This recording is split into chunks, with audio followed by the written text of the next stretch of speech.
Who will take charge the children after going the cricket camp?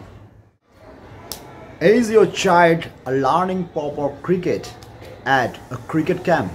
Are you sure about that? নমস্কার, আমি Bengal cricket থেকে সুব্রত। অনেকেই আমাকে চেনেন আর ইতিমধ্যেই কিন্তু আপনারা আমার সাথে পরিচিত হয়েছেন। তো আজ আমি যেই ব্যাপারে কথা বলবো সেই ব্যাপারটা খুব সিরিয়াস, তো শুনেন ভালো করে। ইতিমধ্যেই আমাকে আমি তার নাম বলছি না, আমাকে এক ছাত্রীর মা ফোন করে বলেন যে তিনি তার মেয়েকে ডানকুনির কোনো এক ক্লাবে ক্রিকেট শেখান, বাট সেখানে কিন্তু তার মেয়ে কতটা ক্রিকেট শিখছে সেটা নিয়ে কিন্তু তার সংশয় রয়েছে। আমার উদ্দেশ্য ভিডিও বানাবার এটা না যে কোনো ক্লাবকে দায়ী করা। আমার কথা বলার উদ্দেশ্যটা খুব ভালো করে বুঝলে আপনারা বুঝতে পারবেন। কোনো ক্লাব কর্তৃপক্ষ যদি আমার ভিডিও দেখেন, দয়া করে আমার কথার অন্যরকম মানে করবেন না। আমি নিজেও কোনো ক্লাবে ক্রিকেট শেখাই, আর আমি জানি যে একটা স্টুডেন্টের পিছনে একটা শিক্ষকের কতটা ধৈর্য বা সময় লাগে দিতে হয়। সুতরাং মিসগাইড হওয়ার কোনো ব্যাপার নেই, কারণ মিসগাইড হতে কেউ ক্লাবে যায় না। আমার স্ট্রেট ফরওয়ার্ড কথা যে আমি সেই ম্যাডামকে বলেছি যে দেখুন, ক্লাবের কিছু ফর্মালিটিস থাকে, ক্লাবের কিছু রুটিনস থাকে, তার বেসিসেই তারা প্র্যাকটিস করান।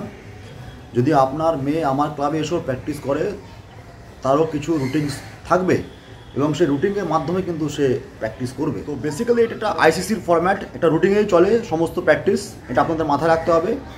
আর সঙ্গে এটাও মাথায় রাখতে হবে যেন আপনার ছেলে বা আপনার মেয়ে যখন ক্রিকেট বা কোনো ক্লাবে যে কোনো খেলার সঙ্গে যুক্ত থাকুক না কেন, সে যেন মিসগাইড না হয় এবং তাকে সঠিক প্রশিক্ষণ কে দেবে এটা কিন্তু ভাবার বিষয়। এবং যে জায়গা থেকে আজকের ভিডিওটা বানানো, একটু মন দিয়ে শুনবেন। আমার ভিডিওটা বানাবার উদ্দেশ্য হচ্ছে এটা যে ধরুন আপনার ক্লাবে আপনার ছেলে বা মেয়ে একটু ভাবাত্মক, মানে চিন্তাভাবনা করে বেশি, খেলে কম, এরকমটা ভাবার কারণ নেই যে সে চিন্তাভাবনা করে বলে সে ক্রিকেট বোঝে না বা ক্রিকেট খেলতে পারবে না। দেখুন, চিন্তা যদি না থাকতো তাহলে তো সে মাঠেই আসতো না, তাই না?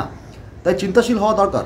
বাট সেই প্লেয়ারটা হয়তো ইন্সপিরেশন পাচ্ছে অন্যদেরকে দেখে, বাট আমার মনে হয় ক্লাব কর্তৃপক্ষ কোনোভাবেই আমার কথাটা অন্যভাবে নেবেন না।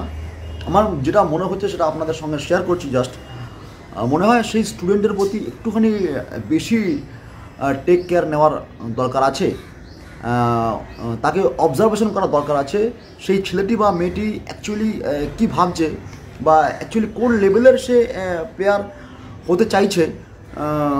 অনেকে আছে কি think more about his game, হয়তো সে বাস্তবায়িত করতে পারছে না ব্যাপারটাকে, বাট সে থিঙ্কিং করছে যে আমাকে এইভাবে খেলতে হবে, এইভাবে নিজেকে তৈরি করতে হবে। বাট সেই জিনিসটাকে কিন্তু অবজারভেশন করার দায়িত্বটা কিন্তু পুরোটাই সেই ক্লাব কর্তৃপক্ষের অধীনে থাকা সেই টিচারটির হয়ে যায়। আমি আবারও বলছি, আমি কোনো ক্লাবকে কিন্তু কোনোভাবেই ছোট করছি না। এটা আমার একজন ক্রিকেটের আমি ছাত্র, ক্রিকেট এখনও শিখি। আমার মনে হয়েছে কোনো একটা দিক থেকে যে এটা মনে হয় কোনো জায়গায় কোনো ক্ষেত্রে সময়ের অভাবে হয়ে ওঠে না। আমি জানি খুব ভালো মতো এটা সময়ের অভাবে হয়ে ওঠে না, বাট মাথায় রাখতে হবে এটা আমি না বলে পারছি না যে ধরুন আপনার ক্লাবের ক্যাপাসিটি 50টা ছেলে মেয়ে আছে, আপনি সেখানে হয়তো একটু বেশি নিয়ে ফেলেছেন বা হয়তো চাপিয়ে নিয়ে পড়েছেন, but you are not tackle this situation. তো সিচুয়েশানটা আপনাকে ট্যাকেল করতে হবে। তার জন্য কিন্তু কখনো কোনো ছেলে বা মেয়ে আপনার ক্লাবের ছাত্র সংখ্যা বেড়ে যাওয়ার জন্য, আমি আবারও বলছি কোনো ক্লাবকে দায়ী করছি না, মনে হয় এই জায়গাটা একবার ভাবা দরকার যে সেই ছেলেটি বা মেয়েটি মিসগাইড হবে, এটা কিন্তু কাম্য নয়। বাট সেই ছেলেটি বা মেয়েটি কিন্তু ক্রিকেট খেলার জন্য বা শেখার জন্য আপনার অধীনে সে নিজেকে সমর্পিত করেছে। তো তাকে কিন্তু সেই রাস্তাটা দেখুন, ক্রিকেট সে নিজে খেলবে বা ফুটবল বা যে কোনো খেলা, হকি সে নিজে খেলবে, বাট তাকে মোটিভেশন করা, তাকে সেই জায়গায় পাম্প আপ করা, এটা কিন্তু আমার মনে হয় ক্লাব কর্তৃপক্ষকে একটু বেশি করে নিতে হবে। আমার ভিডিও বানানোর উদ্দেশ্য আজকে এটাই ছিল। আমি সেই ছাত্রীর মাকে একটাই কথা বলছি, ম্যাডাম আপনি যদি এই মুহূর্তে আমার ভিডিও দেখে থাকেন তাহলে মাথায় রাখবেন যে আমি আবারও বলছি, ক্লাবের কিছু ফর্মালিটিস থাকে, সেই ফর্মালিটিসের উপরে প্র্যাকটিস হয়। সপ্তাহে কোনো ক্লাব 4 দিন 3 দিন ম্যাক্সিমাম 2 থেকে 3 দিন প্র্যাকটিস করান। কোনো ক্লাব যারা division club, first division, second division নিয়ে চলে, ডিভিশন প্লেয়ার বেশি খেলে, সেসব জায়গায় কিন্তু সপ্তাহে 6 দিনের প্র্যাকটিস হয়। সেটা সব জায়গায় হয় না। যাই হোক না কেন, তো ক্লাব কর্তৃপক্ষ আপনাকে কিছু ড্রিল দেয়, আপনাকে কিছু হোমওয়ার্ক দেয়, সেইগুলো কিন্তু আপনাকে মানে আমি গার্জেনকে বলছি, আপনার সেই ছোট্ট ছেলে বা মেয়েটিকে কিন্তু ফলো আপ করতে হবে ডেইলি বেসিস।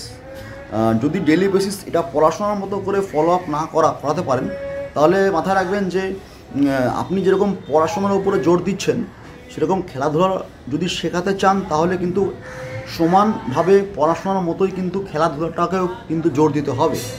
আদারওয়াইজ কিন্তু এটা একটা খেলাই রয়ে যাবে। এটা কিন্তু পরবর্তীকালে কোনো ওকে কিছু বৃহৎ এখান থেকে কিছু দিতে পারবে না, বা হয়তো এখান থেকে ও কিছু পাবে না। কারণ আপনি আয়নার সামনে যেভাবে দাঁড়াবেন, আয়না কিন্তু আপনাকে সেভাবে রিফ্লেক্ট করবে। গেমটাও কিন্তু সেরকম, পড়াশোনাটাও সেরকম, যে কোনো ক্ষেত্রটাই সেরকম। আমি এই কথাটাই বলতে চাইছি, কাউকে দোষারোপ না করে আমি একটাই কথা বলছি, গার্জিয়ান ছেলে মেয়েদের প্রতি বেশি ওয়াকিবহাল হন, বুঝুন আপনার ছেলে বা মেয়ে অ্যাকচুয়াল কী গেম চায়। ক্লাব কর্তৃপক্ষ যদি আপনার দ্বারা সম্ভব হয়, আপনি একটু কাইন্ডলি বেশি সময় দিন সেই ছেলেটা বা সেই মেয়েটার প্রতি যারা একটু পিছিয়ে পড়েছে। হয়তো সে অন্যদের মতো ফার্স্ট আপ নয়, বাট সে কিন্তু খারাপ প্লেয়ার নয়।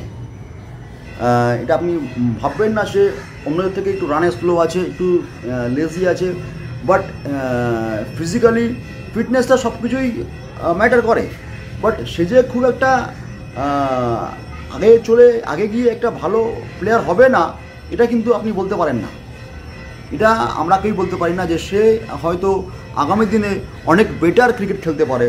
যারা আজকে মানে লং রান আপে, শর্ট রান আপে ফাস্ট হচ্ছে, বা ক্যাচিংয়ে ফাস্ট হচ্ছে, বা ব্যাটিংয়ে ফাস্ট হচ্ছে, হয়তো সে পিছিয়ে পড়ছে, বাট হয়তো সে তার খেলাটাকে মাইন্ড সেটে খেলছে, ভাবছে, দেখছে, লক্ষ্য করছে। অনেক প্লেয়ার আছে যারা লক্ষ্য করে অন্যকে নিজের মতো করে খেলার চেষ্টা করে, বাট তাদেরকে কিন্তু কোনোভাবে ছোটোভাবে নেবেন না।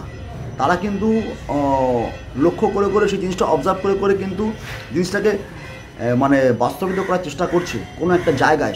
সেই মাইন্ডসেটটাকে ধরুন, সেই মাইন্ডসেটটাকে যদি ধরতে পারেন, আমার মনে হয় সেই ছেলেটি বা মেয়েটি যারা আজকে নেটে খুব বেশি করে মারছে, তার থেকে বেশি খেলবে। আমার কথাটা হয়তো আপনি বুঝতে পারবেন, তার থেকে বেশি খেলবে। কারণ সে কিন্তু ক্রিকেটকে মাইন্ড থেকে নিচ্ছে, সে মাইন্ড গেম খেলছে, তার খেলাটা কিন্তু বাস্তব হবে। আপনি যদি বাস্তবে চিন্তাই না করেন যে আপনি ক্রিকেট খেলবেন, তাহলে আপনি মাঠে যাবেন না কোনো দিনও। থিঙ্কিং অ্যাবাউট দ্যাট মাইন্ডটা পড়ুন, মাইন্ড না পড়তে পারলে কিন্তু আমার মনে হয় না যে কোনো প্লেয়ার সেভাবে তৈরি হবে।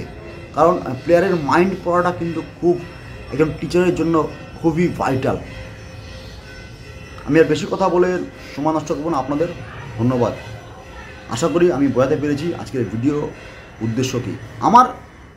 অনেকে ফোন করেন, আমাকে অনেকে বলেন স্যার আপনার নাম্বার দিন। দয়া করে আমাকে স্যার বলবেন না, আমি একজন ক্রিকেটের সেবক। আমার ফোন নাম্বার ভিডিও ডেসক্রিপশনে দেওয়া থাকবে এবং ভিডিওর উপরেও থাকবে। ভিডিওর লাস্টের দিকে ওই সাবস্ক্রাইব করুন আমাকে না বলে আমি আমার ফোন নাম্বারটা দিয়ে দিই। ফোন নাম্বারটা আমি দেওয়া থাকে সব ভিডিওতেই, আপনারা ওখান থেকে নোট করে নেবেন। 24/7 আমার ফোন খোলা থাকে, শুধুমাত্র এই সমস্ত ক্রিকেটারদের জন্য যারা নেগলেক্ট হন, যারা খেলতে যেতে পারেন না, মাঠে খেলার ইচ্ছা এখনও রাখেন, সমস্ত ওই লোকেদের জন্য আমার এই ভিডিও, আমার এই channel. Thank you so much.